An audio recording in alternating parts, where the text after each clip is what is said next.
sengizokuthengela umbhayimbayi wethu udubula intaba khona uzongibona. Sijabule kakhulu la ekhaya eMantungweni. Namhlanje kwembeswa indodakazi yethu kaNontobeko. Kakhulu kwabakambhatha ngoba konke abakushoyo besafika baqhubekile nako. Namhlanje ningakho nje kukuhle kunje. Ngizwa ngijabulile nje kakhulu ukuthi labantu abangaka abezile bazojabula kanye nami, and nje ngiyabonga nje kakhulu uNkulunkulu ukuthi angigcine ngize ngifike la, and futhi ke meeting Mr. Right.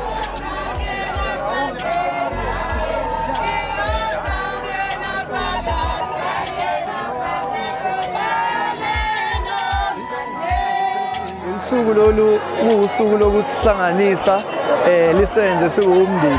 Lolunye lengcenye zezitep ekumele siyithathe ukuze sifinyelele ekuthenini sigcine uMrs noMr and Mrs Mbatha. So sizokha imbali ke la ingakho ke sigcina sizongeza nje namhlanje.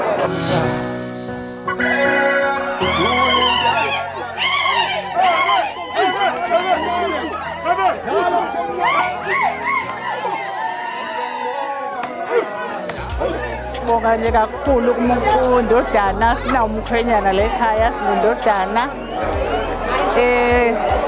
sesusela yasibeka la ande la sikhona ngenxa yabo. Siyabonga kakhulu, engathi uNkulunkulu angabasiza ke ukuthi konke abakufisayo kwenzeke ngempumelelo.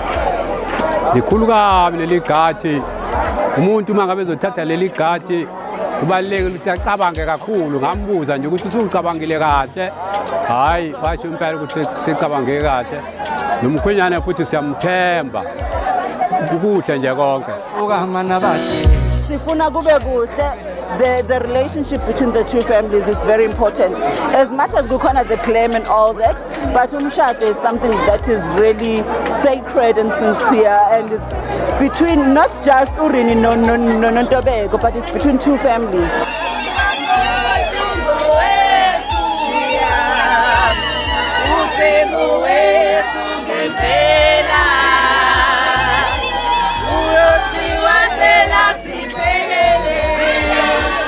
All the best.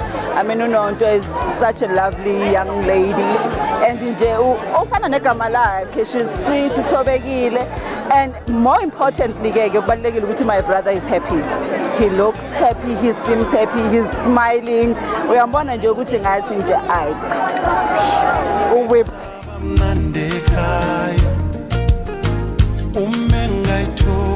Ngibonga ukuthi nje umnini wami wasifeza isithembiso sakhe ukuthi uzongithanda and uzofisa ngelinye ilanga sithathe the next step.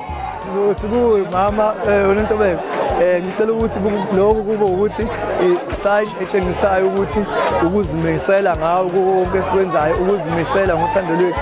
Ngibonge nakuwena ukungibekezelelela kuko konke esidlule kuko ukuthi sijabule islavithi sakho